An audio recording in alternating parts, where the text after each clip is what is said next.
और अब आपको ऐसी खबर सुनाते हैं जिस पर आपको गर्व होगा। आपको भारत की रॉकेट शक्ति के बारे में बताते हैं। भारत अब अंतरिक्ष की दुनिया का एक बड़ा खिलाड़ी बन चुका है।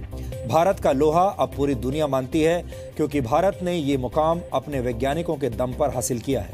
अब अमेरिका जैसे देश अंतरिक्ष में भारत के साथ मिलकर काम कर रहे हैं। भारत की अंतरिक्ष एजेंसी इसरो और अमेरिका की अंतरिक्ष एजेंसी नासा अब मिलकर दुनिया का सबसे महंगा और सबसे आधुनिक सैटेलाइट बना रहे हैं। इस सैटेलाइट का नाम है NASA ISRO synthetic aperture radar यानी निसार। आने वाले कुछ वर्षों में इस सैटेलाइट को भारत के GSLV रॉकेट की मदद से अंतरिक्ष में स्थापित किया जाएगा। इसमें सबसे बड़ा विरोधाभास यह है कि 80 के दशक के अंत में अमेरिका ने भारत के GSLV कार्यक्रम को रोकने की कोशिश की थी और अमेरिका इसमें कामयाब भी हो गया था। दरअसल GSLV रॉकेट में क्रायोजेनिक इंजन का इस्तेमाल किया जाता है। 1980 के दशक के अंत में भारत ने रशिया से क्रायोजेनिक इंजन मांगे थे।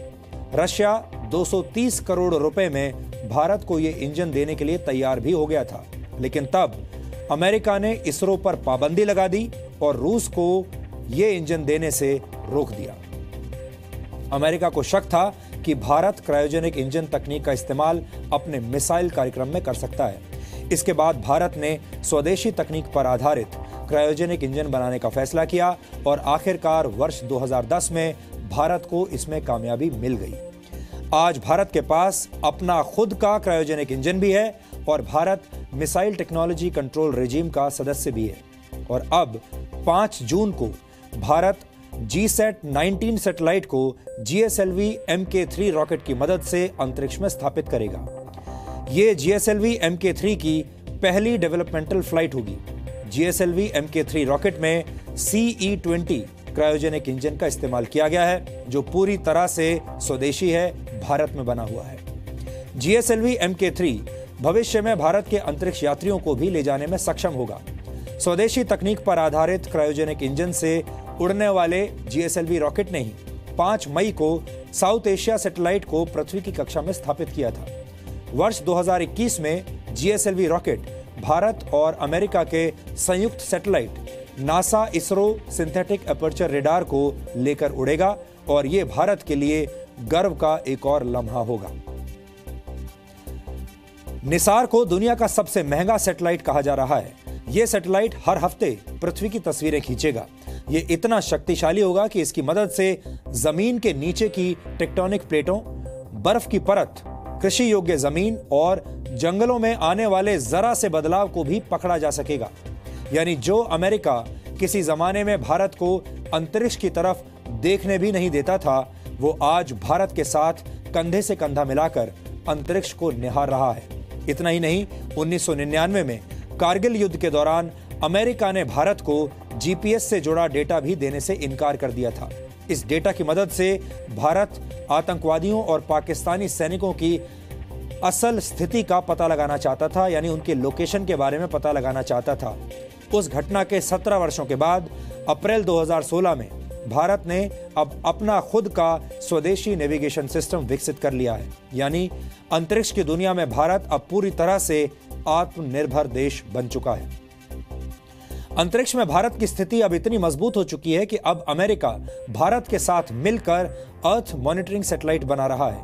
अनुभव के मामले में भले ही इसरो नासा का छोटा भाई है, लेकिन कामयाबी के मामले में इसरो नासा के बराबर आ चुका है। भारत ने अंतरिक्ष में कैसे अमेरिका के साथ बराबरी की, ये जानने के लिए अब आपको हमारा ये खास वीडियो विश्लेषण देखना चाहिए।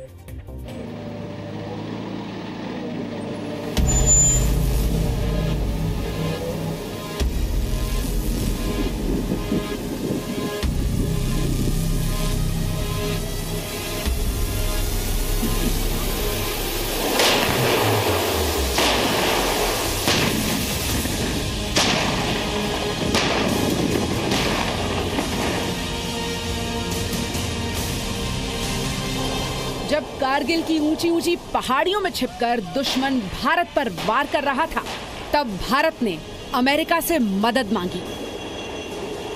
भारत सिर्फ इतना चाहता था कि अमेरिका भारत को वो GPS डेटा दे जिसकी मदद से ये पता लगाया जा सके कि दुश्मन पहाड़ों में कहां-कहां छिपा हुआ है। लेकिन तब अमेरिका ने ऐसा करने से मना कर दिया।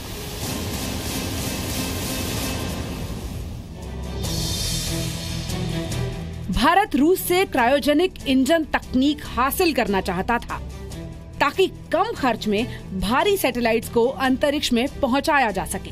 रूस भारत को ये तकनीक देने के लिए तैयार भी हो गया था, लेकिन अमेरिका ने ये नहीं होने दिया। 10, 9, 8, 7, 6, 5, 4, 3, 2, 1, 0, +1। कारगिल युद्ध के 17 वर्ष बाद भारत ने खुद का जीपीएस सिस्टम नाविक अंतरिक्ष में लॉन्च कर दिया। GSLV बिल्कुल आकाश जो हमारे अथक प्रयासों की परिणत एक ऐतिहासिक घटनाक्रम हमारी आंखों के सामने साकार। क्रायोजेनिक तकनीक पर आधारित GSLV भारत और अमेरिका की संयुक्त सैटेलाइट को लेकर उड़ान भरेगा।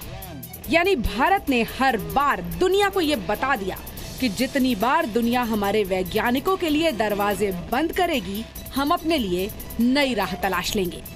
NASA ISRO synthetic aperture radar satellite न सिर्फ धरती में आने वाले हर बदलाव पर नजर रखेगा, बल्कि जरूरत पड़ने पर ये सेना के काम भी आ सकता है। अर्थ इमेजिंग का अर्थ है कि रडार के जरिए बहुत ही शुद्धता की, बहुत ही बारीकी की तस्वीरें पृथ्वी की हम खींच सकते हैं। पृथ्वी में किस प्रकार के चेंजेस आते हैं, कहीं किसी जगह पर वेजिटेशन, एग्रीकल्चर की पैटर्न में कुछ परिवर्तन आ रहा है, तो टाइम लैप्स फोटोग्राफी के ज़रिए यानी टाइम लैप्स टेक्निक के ज़रिए हम उन तस्वीरों के ज़रिए ये पता लगा सकते हैं। इसके अलावा डिज़ास्टर मैनेजमेंट में इसकी इमेजिंग का बहुत उपयोग होने वाला है और इसके निसार के तो मुख्य रूप से साइंस एप्लीकेशन ही हैं, लेकिन आमतौर से सिंथेटिक अपर्चर रडार के मिलिट्री एप्लीकेशन भी रहते हैं। आज अमेरिका अंतरिक्ष के क्षेत्र में भारत के साथ मिलकर काम कर रहा है, लेकिन एक वक्त था जब अमेरिका ने भारत को क्रायोजेनिक तकनीक हासिल नहीं होने दी थी।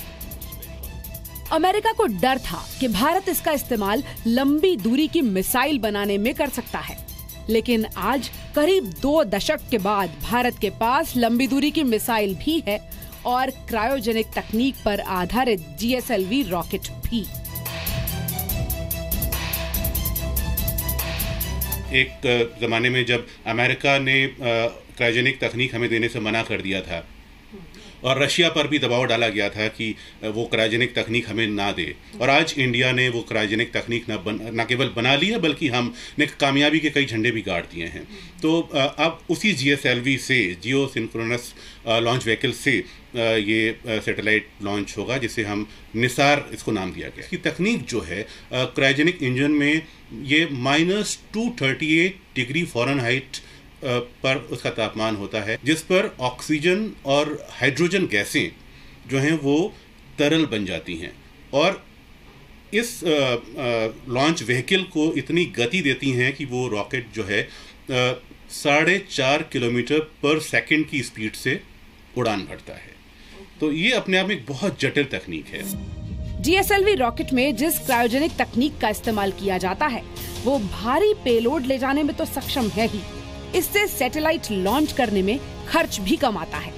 इतना ही नहीं, GSLV की क्रायोजेनिक तकनीक का इस्तेमाल करके भारत के अंतरिक्ष यात्री जल्द ही ब्रह्मांड की गहराइयों में भी डुबकी लगा पाएंगे। अब इस अर्थ इमेजिंग सैटेलाइट से हम ये जान पाएंगे न केवल ग्लोबल वार्मिंग के बारे में बल्कि हमारे ज्वालामुखी के बारे में, सुनामी के बारे में, बहुत सारे हमारे इकोलॉजिकल जो चेंजेस हो रहे हैं हमारे अर्थ में, और हमारे जो लैंडस्लाइड हैं, तमाम ऐसे जो हमारे जो बाढ़ है, फ्लड है, उन चीज़ों को हम और अब बारीकी से उसका अध्ययन कर पाएंगे। और इस सैटेलाइट में दिन और रात का कोई मायने नहीं है, ये हर समय काम करेगा और इसमें तमाम तरीके के आधुनिक उपकरण लगाए गए हैं। आने वाली 5 जून को GSLV Mark 3 GSAT 19 संचार उपग्रह को लेकर उड़ान भरेगा। ये CE-20 क्रायोजेनिक इंजन के दम पर उड़ान भरने वाले GSLV Mark 3 की पहली डेवलपमेंट फ्लाइट होगी। यानी भारत की स्वदेशी तकनीक पहले से ज्यादा दमदार हो गई है। पिछले 20 साल भारत ने बहुत से परिवर्तन देखे हैं। उनमें से एक था सैंक्शंस के ज़रिए भारत को क्रायोजेनिक टेक्नोलॉजी मुहैया न कराया जाना। कारगिल युद्ध में भी मैपिंग सिस्टम के ज़रिए इंफॉर्मेशन भारत को नहीं लेने दी गई थी, लेकिन फिर भी हमने कारगिल युद्ध में दुश्मन का डंका बजा दिया था। लेकिन इस दौरान में इसरो ने, देश के रक्षा संस्थानों ने बहुत कुछ प्रगति की है। आज अपना हमारा जीपीएस सिस्टम है, हमें किसी और जीपीएस सिस्टम के लिए मोहताज होने की ज़रूरत नहीं। संचार व्यवस्था में हम बहुत मजबूत हो गए हैं। हमारे पास कार्टोसैट सैटेलाइट्स हैं, वो भारतवर्ष की स्थान की बहुत ही बारीकी से तस्वीरें ले सकते हैं। बैलगाड़ी और साइकिल पर अपना सफर शुरू करने वाले इसरो की कामयाबियों का लोहा अब पूरी दुनिया मान रही है। जल्द ही अमेरिका जैसे देश अंतरिक्ष के क्षेत्र में भारत के गाइड नहीं बल्कि 50-50 के पार्टनर होंगे, और तब आप भारत का तिरंगा अंतरिक्ष में भी लहराता हुआ देखेंगे। ब्यूरो रिपोर्ट, जी मीडिया।